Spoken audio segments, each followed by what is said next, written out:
Hey guys, welcome to the video. My name is Josh and today we're going to try and solve the problem of how do you find the best saddle for your bike, your road bike, your gravel bike, your mountain bike, your commuter, whatever bike, just whatever bike you ride that has a seat on it. We're trying to figure out how you can find the best seat. So this is kind of not a reaction video, I wouldn't say that. This is just kind of like a response. So essentially a mate of mine has spent probably getting close to almost $1,000 on different saddles trying to find the best one, the right one, not necessarily the best one, but the right one for him.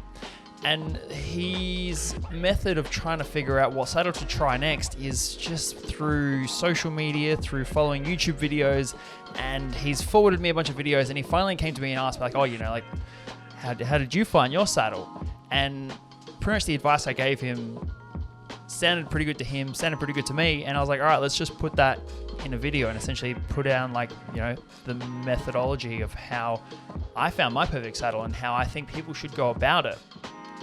I think the biggest thing is that the first and foremost thing is let's just straight away, let's just put it out there. This right here, this is a Specialized Power Arc saddle. It's an S-Works one, so it's got the carbon rails. It's been damaged, it's had some scuff on the side there.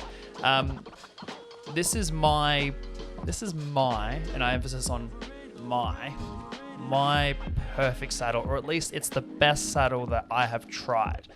And the only reason I know that this is the best saddle for me is because I tried it and I've tried a bunch of others. And just cut straight to it. I'm not gonna tell you that this is not the best saddle for you.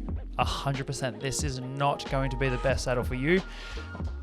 It might be, but high chances are that it's not going to be the best saddle. And no one can tell you, hey, you should go out there and try this saddle because I really like it. I think you'll really like it. There's just so many factors. There is literally so many factors beyond just your basic sit bone width.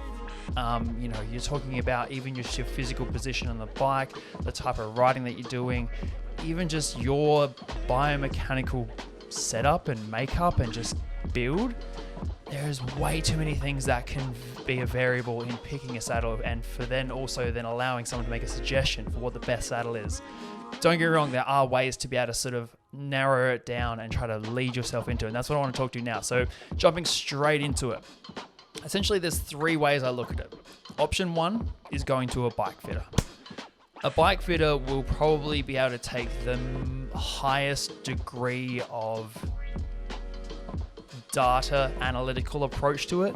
They're going to measure the most things. In theory, they should be measuring the most things, both physically about your position on the bike and also your position as yourself on the bike, and also just your genetic biomechanic setup and how you are built and how you're set up, and your width, your imbalances, and how you sort of are as a person. They're going to be able to give you the best sort of analytical approach to it. At the end of the day, though, it's also going to be their personal opinion. They're going to measure you, and I guess it is just simply it's going to be their opinion based on the most amount of information possible to get. So that's your first option. Second option would be going to a bike shop. There are a few bike shops, and I guess also sort of bike shops that work with specific component brands that offer the ability to be able to measure things like your sit bone width, or have their own sort of ID methodology of how they figure out what saddle is. For example, let's just go straight to it. Specialized have their body geometry method, which essentially allows you to sit down on a seat that measures your sit bone width, and from that, and also answering a bunch of questions, it sort of narrows down and makes some saddle suggestions. It doesn't say one particular saddle is perfect for you. It gives you saddle suggestions, and it tries to obviously make it as, I guess, professional as possible. Going to a bike shop, they should be able to offer something like that. It's pretty good. It's another way to sort of narrow it down, at least try to help maybe ID the right kind of width saddle, but even still, it's going to be fairly biased towards the brand that made that system. So obviously the Specialized body geometry system only suggests Specialized saddles. obviously. But it can help you sort of take that data and information and then apply it to a different brand or a different style saddle. The third option, and the one that I've used myself, and I think honestly it's kind of the fundamental, is just trial and error. Trial and error is the best way to find out what saddle is going to work for you. And trial and error in the most economic way, of course, because at the end of the day, even option 1, going to a bike fitter, option 2, going to a bike shop, and option 3, trial and error, all end up using trial and error. Like, you're still going to get the suggestion from the bike fitter or the bike shop, but you still need to go out and try it. You still need to go out, and you can't just take their word for it, ride it, feel uncomfortable, feel pressure in certain areas, or get saddle sores and just go, oh no, but they said it's the right saddle for me. No. You have to figure it out. You have to be confident in the saddle being the right saddle for you, because you feel good, because you like it, because it agrees with your body. So trial and error is just the methodology that I like to go for. Obviously, it's a bit more expensive, so buy secondhand. Jump on Marketplace, Gumtree, eBay, hit up your mates. You'd be surprised how many people have a perfectly good saddle sitting in their collection that they've had on their bike, or that came on their bike and they swapped out for a saddle that they know works for them already from their own trial and error. They might have a saddle that is just literally sitting there doing nothing, that they don't really want to sell because they might want to keep when they decide to sell the bike and take their good saddle that fits them with them to the next bike. Or you never know, hit up your mates. They might have a saddle that you can try out. Look for brands that have a guarantee.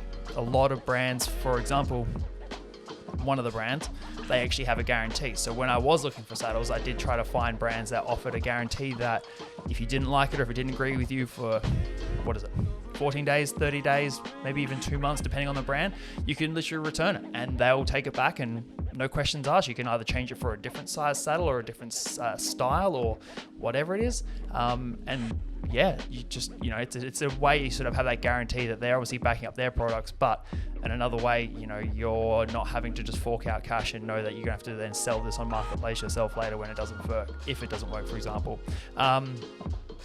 It's just trying to be smart about it, between borrowing saddles from mates, looking for secondhand saddles, or looking for brands that offer a guarantee. Those 3 ways should be able to save you some money, save you some time, save you some effort in trying to find out what saddle works for you. But at the end of the day, just once you find that saddle, and like I said, this is, for example, the Specialized Power Arc in a 143 width. I even tried a 155 width because my sit bone width apparently is quite close to being on the edge of I could kind of fit both. And we're talking very small differences here, but tried the 155, tried it for a couple of weeks, hated it. I thought it was all right initially, longer rides, did not agree. Went back to the 143 again, perfect. Just, that's it, trial and error. My Canyon, my bike, came with a very, very, very, very, very, very expensive 3D printed saddle that I was really excited to have and to try. Took it for 2 rides. No. It was not a good time. It was not a good time at all. And so then straight away, jumped on my other bike, my Grizzle, that had this guy on it. Went, yep, cool, that feels great. Bought myself the very nice S-Works saddle with the carbon rails to fit on the carbon rail C-clamps on the Canyon, and perfect, feels amazing. It just works for me. There might be another saddle later down the track that is very similar style, but maybe has a different cutout or a different style, or maybe it's got a bit more of a curve to it, or even, I don't know, but there might be another saddle later down the track that I find that goes, oh, this is even better than this. Like, it's not set in stone, but I just know that this is my go-to. I can sit on this saddle for, I did sit on this saddle for 15 hours of riding, and it worked for me. So yeah, that's it. Just want to be a quick video, and I just wanted to make it very clear, like, there is no magic saddle. There's no one can suggest one saddle that you can just go, yep, I'm just going to go try it, I'm going to go buy that, I'm going to buy the top model and it's going to be great. No, trial and error is honestly the only way you're going to be able to figure out. Like I said, there are ways that you can try to narrow down that wide range of saddles into sort of like a category or a style, but even still, you'll be surprised at how completely different saddles both might feel amazing. or both might feel horrible. And then you just know, you write it off. That's how you know saddles are out there. So you just got to trial and error. That's honestly the best way to go about it. But yeah, please don't just take the word of anyone that is on any form of social media or even here on YouTube. Don't take their word if they just say, yep, this is the saddle. No, I mean, it might be worth trying, but it's at your own risk, obviously. Trial and error, trying to use those methods and approaches to, narrow it down. But yeah, hope you enjoyed the video. Hope you got something out of this. And yeah, like, comment, subscribe. Let me know below what's your favorite saddle. What have you tried that you've liked? What have you tried that you hated? And how did you go about finding the perfect saddle for you? Thanks so much. See you in the next video.